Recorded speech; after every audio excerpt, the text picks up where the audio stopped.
Assalamualaikum warahmatullahi wabarakatuh, dan salam sejahtera untuk kita semua. Semoga kita tetap dalam lindungan Allah Subhanahu wa Ta'ala, tidak kurang suatu apapun, masih dapat beraktivitas seperti biasa, dan dalam keadaan sehat walafiat. Oke, kali ini kita ketemu kembali di mata kuliah sintesa bahan obat. Topik kali ini yang akan kita bahas yaitu diskoneksi ikatan karbon dengan nitrogen. Kalau senyawanya senyawa nitrogen, berarti kita dapatkan yang pertama senyawa amin dan senyawa amida. Oke, ini kita dapatkan asam mefenamat yang merupakan gugus amin, ya. Asam mefenamat yang biasa di dalam produk pasaran, nama dagangnya Ponstan, sebagai analgetik, ya. Analgetik yang cukup potensial dan sangat diharapkan oleh konsumen kalau dalam kondisi yang sangat-sangat mendesak, terutama untuk sakit gigi.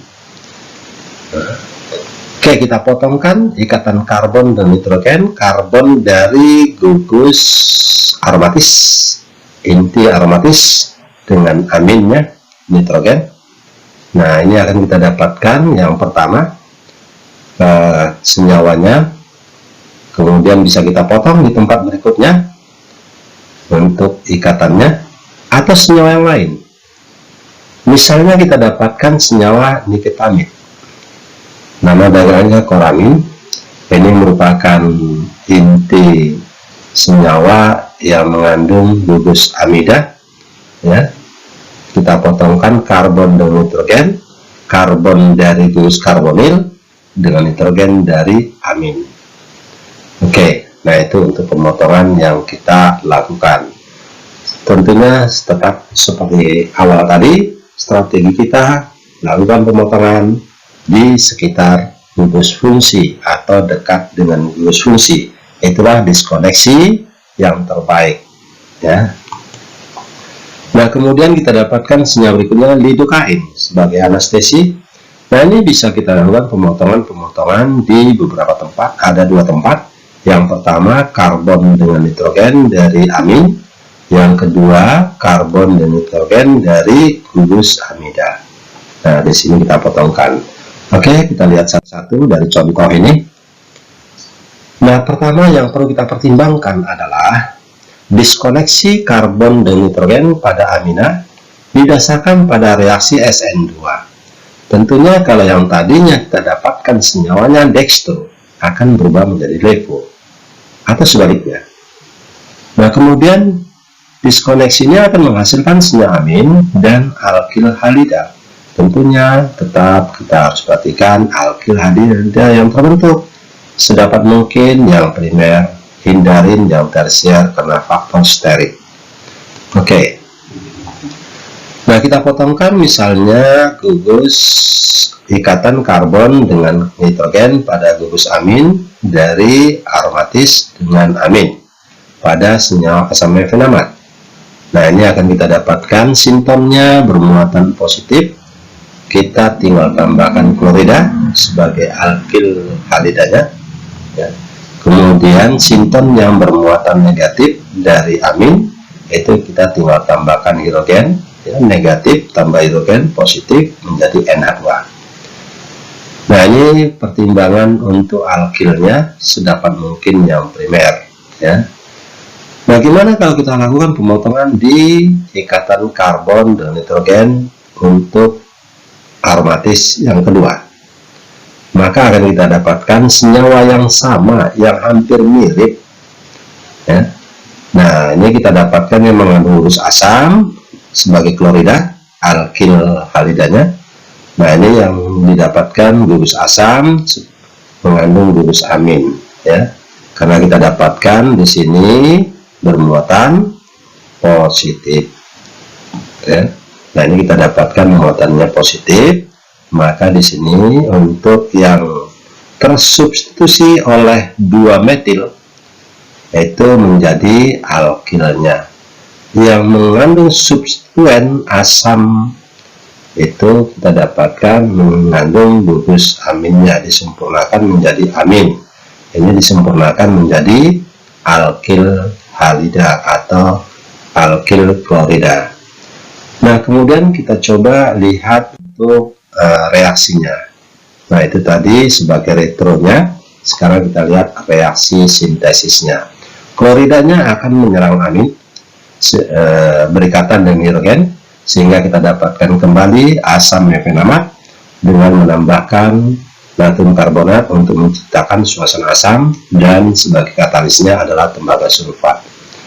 Nah, gitu juga untuk yang retro yang kedua, juga kloridanya akan menyerang amin, tetap menggunakan suasana asam, penambahan natrium karbonat, dan katalisnya dalam bentuk tembaga sulfida, akan terbentuk kembali asam mefenamat sesuai dengan yang kita harapkan, SN2 ya. Oke. Kita lanjut yang berikutnya, diskoneksi ikatan karbon dengan nitrogen pada senyawa amida. Nah, diskoneksi pemotongan ini kita harus perhatikan bahwa senyawa amida pemotongannya, reaksinya didasarkan atas reaksi adisi dan eliminasi, dan senyawa yang didiskoneksi akan terbentuk senyawa amin dan derivat asam karboksilat. Oke, itu yang perlu kita perhatikan untuk produk dari diskoneksinya. Misalnya niketamid. Ini kita dapatkan ada gugus amin ya dalam bentuk amin tersier. Kita potongkan dengan ikatannya dan karbon yang terikat pada karbonil. Nah, tentunya akan kita dapatkan sinton positif dan negatifnya. Sinton positifnya itu kita dapatkan yang mengandung inti siklis ya, piridin.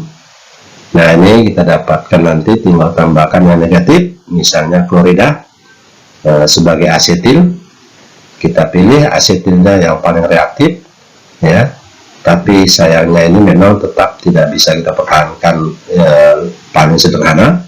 Nah, kita tinggal tambahkan klorida sebagai asetil klorida. Nah, kemudian yang bermuatan negatif tinggal kita sempurnakan dengan menambahkan hidrogen menjadi aminnya amin sekunder. Oke. Nah, kemudian kloridanya akan menyerang hidrogen dari gugus amin, sehingga kita dapatkan produknya, yaitu produk niketamid sesuai dengan yang kita harapkan.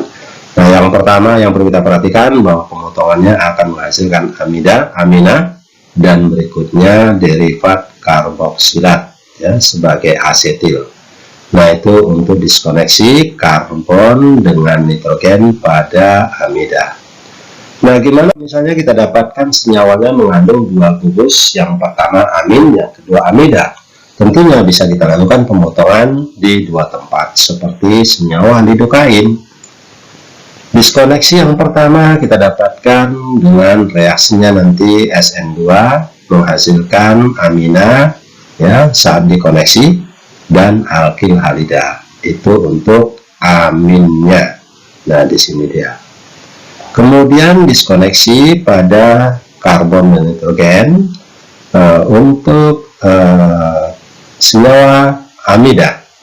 Nah, ini akan kita dapatkan nanti diskoneksinya amina dan derivat karboksilat.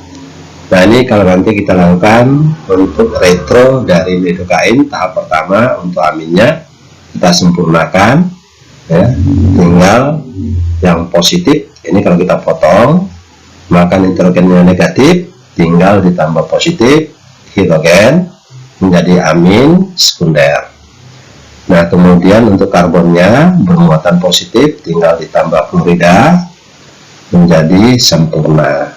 Tetap kita harus kembali ingat bahwa nitrogen lebih negatif daripada karbon, karena nitrogen posisinya berada di sebelah kanan dalam tabel periodik. Jadi distribusi elektronnya tidak terpisahkan dari mulai awal tadi, bahwa strategi kita tetap kita harus ingat bahwa mana yang lebih elektronegatif dan lebih elektropositif dari ikatan yang mau kita putuskan. Oke, nah kemudian pemotongan kita lanjutkan pada gugus amida. Nah, pada gugus amida ini akan kita dapatkan gugus keton, maka nanti akan kita dapatkan dalam bentuk asetil. Ada karbon, ada nitrogen. Nitrogennya bermuatan negatif, berarti menjadi simpan negatif. Untuk gugus yang mengandung karbon ini menjadi positif seperti berikut. Nah, kita sempurnakan, tinggal ditambah hidrogen. Karena nitrogennya tadi negatif, tinggal tambah hidrogen menjadi aminnya amin primer. Nah, kemudian untuk yang sinton positif, kita tinggal tambahkan klorida, karena klorida lebih di kanan posisinya dibandingkan karbon. Nah, kita dapatkan menjadi asetil. Kemudian kita lanjutkan yang berikutnya untuk sintesis untuk mendapatkan lidokainnya. Itu tadi retrosintesanya. Tahap demi tahap kita lakukan reaksi. Yang pertama dari amin primer dengan asetil klorida. Nah, ini kita dapatkan nanti terbentuk gugus amida. Kemudian gugus amida masih mengandung fluoro, ya, Cl. Nah, ini sebagai asetil juga dalam strukturnya. Kita reaksikan dengan sinton yang berikutnya yang mempunyai gugus amin. Nah, di sini kita dapatkan aminnya amin sekunder. Nah, Cl-nya akan berikatan dengan hidrogen sehingga terbentuk senyawa semula, yaitu senyawa lidokain sebagai anestesi lokal yang biasa kita gunakan. Oke, nah itu kalau nanti kita dapatkan ada dua gugus. Yang pertama karbon dengan nitrogen dalam gugus amin. Kemudian yang kedua karbon dan nitrogen pada gugus amida.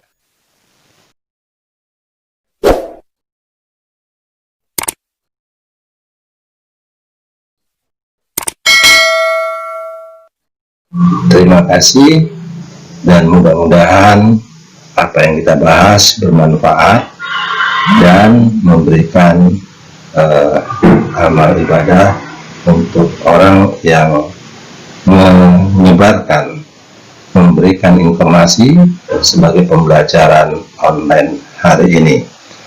Dan saya akhiri dengan wabillahi taufik wal hidayah. Assalamualaikum warahmatullahi wabarakatuh. Thank you. Matur nuwun.